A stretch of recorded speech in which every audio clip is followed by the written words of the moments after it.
दशमस्कन्धः अथ षष्ठीतमोऽध्यायः 66 चाप्टर्। श्रीशुक उवाच नन्दव्रजं गते रामे करुषाधिपतिर्नृप वासुदेवः अहमित्यज्ञः दूतं कृष्णाय प्राहिणोत् त्वं वासुदेवो भगवान् अवतीर्णो जगत्पतिः इति प्रस्तोभितो बालैः मेन आत्मानमच्युतं दूतं च प्राहिणोन्मन्दः कृष्णाय अव्यक्तवर्त्मने द्वारकायां यथा बालः नृपो बालकृतो बुधः दूतस्तु द्वारकामेत्य सभायाम् आस्थितं प्रभुं कृष्णं कमलपत्राक्षं राजसन्देशमब्रवीत् वासुदेवोऽवतीर्णोऽहम् एक एव न च परः भूतानाम् अनुकम्पार्थं त्वं तु मिथ्याभिधां त्यज यानि त्वम् अस्मच्चिन्नानि मौढ्याद्बिभर्षि सात्वत त्यक्त्वैहि मां त्वं शरणं नो चेद्देहि महाहवम्। श्रीशुक उवाच कथनं तदुपाकर्ण्य पौण्ड्रकस्य अल्पमेधसः उग्रसेनादयः सभ्या उच्चकैः जघसुस्तदा उवाच दूतं भगवान् परिहासकथामनो उत्स्रक्ष्ये मूढचिह्नानि यैस्त्वमेवं विकथसे मुखं तदभिधायाज्ञ खङ्ककृद्रवटैर्वृतः शयिष्यसे हतस्तत्र भविता शरणं शुना इति दूतः तदाक्षेपं स्वामिने सर्वमाहरत् कृष्णोऽपि रथमास्ताय काशीम् उपजगामः पौण्ड्रकोऽपि तदुद्योगम् उपलभ्य महारथः अक्षौहिणीभ्यां संयुक्तः निश्चक्रामपुरा द्रुतं तस्य काशीपतिर्मित्रं पार्ष्टिग्राहोऽन्वयान् नृप अक्षौहिणीभिः तिसृभिः अपश्यत् पौण्ड्रकं हरिः शङ्कार्यसि गदाशार्ङ्ग श्रीवत्साद्युपलक्षितं बिभ्राणं कौस्तुभमणिं वनमाला विभूषितं कौशेयवाससी पीते वसानं गरुडध्वजम् अमूल्यमौल्याभरणं स्फुरन्मकरकुण्डलं दृष्ट्वा तमात्मनः तुल्यवेषं कृत्रिममास्थितं यथा नटं रङ्गगतं विजहासभृशं मरिः शूलैर्गदाभिः शक्तृष्टप्रासतो मरैः असिभिः पट्टिशैर्बाणैः प्राहरन्नरयो हरिं कृष्णस्तु तत्पौण्ड्रककाशिराजयोः बलं गजस्यन्दनवाजिपत्तिमत् गदासि चक्रेषु विरार्दयद्वृशं यथा युगान्ते हुतभुक्पृथक् प्रजाः आयोधनं तद्रतवाजिकुञ्जरद्विपत्करोष्ट्रैः अरिणावखण्डितैः बभूचितं मोदवहं मनस्विनाम् आक्रीडनं भूतपतेरिवोल्बणम् अताह पौण्ड्रकं शौरिः भो भो पौण्ड्रक यद्भवान् दूतवाक्येन मामाह तान्यस्त्राण्युत्सृजामि ते त्याजयिष्येऽभिधानं मे यत्त्वयाज्ञमृषा धृतं व्रजामि शरणं तेऽद्य यदि नेच्छामि संयुगम् इति क्षिप्त्वा शितैर्बाणैः विरतीकृत्य पौण्ड्रकं शिरोवृश्चद्रथाङ्गेन वज्रेण इन्द्रो यथा गिरेः तथा काशीपते कायात् चिर उत्कृत्य पत्रिभिः न्यपातयत् काशीपुर्यां पद्मकोशमिवानिलः एवं मत्सरिणं हत्वा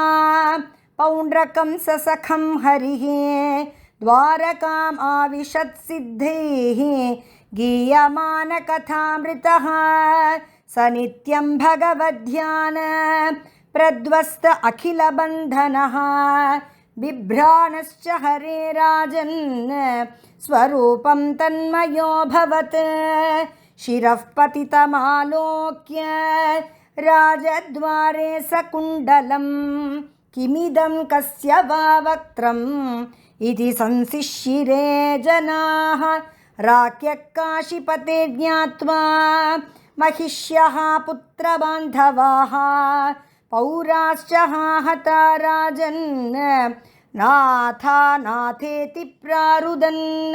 सुदक्षिणस्तस्य सुतः कृत्वा संस्थाविधिं पितुः निहत्य पितृहन्तारं यास्यामि अपचितिं पितुः इत्यात्मनाभिसन्धाय स उपाध्यायो महेश्वरं सुदक्षिणः अर्चयामास परमेन समाधिना प्रीतो विमुक्ते भगवान् तस्मै वरमदाद्भवः पितृहन्तृवधोपायं सवव्रे वरमीप्सितं दक्षिणाग्निं परिचर ब्राह्मणैः समं ऋत्विजम् अभिचारविधानेन स चाग्निः प्रमथैर्वृतः साधयिष्यति सङ्कल्पम् अब्रह्मण्ये प्रयोजितः इत्यादिष्टस्तथा चक्रे कृष्णाय अभिचरन् प्रति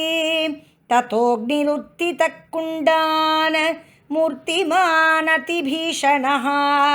तप्तताम्रशिखाश्मश्रुः अङ्गारोद्गारिलोचनः दंष्ट्रोग्रभ्रुकुटीदण्डकठोरास्यः स्वजिह्वया आलिहन् सृक्किनीनग्नौ